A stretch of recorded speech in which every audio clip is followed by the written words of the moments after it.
काही लोकांना असं वाटतं की बारामतीची लढाई ही पवार साहेब आणि अजितदादांची आहे। काही लोकांना असं वाटतं की बारामतीची लढाई ही सुप्रियाताईंची आणि सुनेत्रा वहिनींची आहे।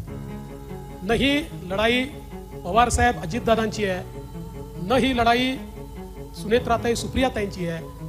खऱ्या अर्थानं ही जर लढाई असेल तर ही नरेंद्र मोदीजी आणि राहुल गांधी यांच्यातली लढाई आहे। याचं कारण कोणीही निवडून आलं तरी देखील या ठिकाणी काही फार देशात बदल घडणार आहे अशी परिस्थिती नाही आहे, पण देशात बदल घडवणाऱ्याला कोण साथ देऊ शकतं याची ही खरी लढाई आहे।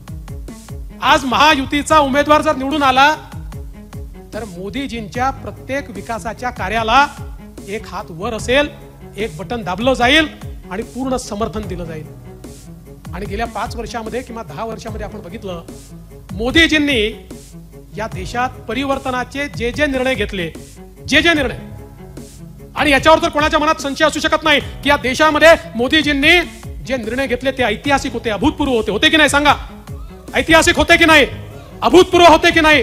देश बदलणारे होते की नाही? गरिबाच्या जीवनामध्ये परिवर्तन करणारे होते की नाही? या प्रत्येक निर्णयाचा विरोध सुप्रियाताईंनी केला, प्रत्येक निर्णयाचा। तुम्ही लोकसभेमधलं एकूण एक भाषण काढा, मोदीजींच्या प्रत्येक निर्णयाचं, म्हणजे अगदी काश्मीरचं 370 कलम हटवण्याच्या संदर्भात ज्यावेळी या देशाच्या लोकसभेमध्ये अमितभाई शहांनी बिल मांडलं त्याचाही विरोध करणाऱ्या सुप्रियाताई होत्या। त्यामुळे आता बारामती मतदारसंघाने हे ठरवायचं आहे, व्यक्ती मोठा नाही आहे, ही काही शरद पवारांच्या विरोधातली लढाई नाही आहे।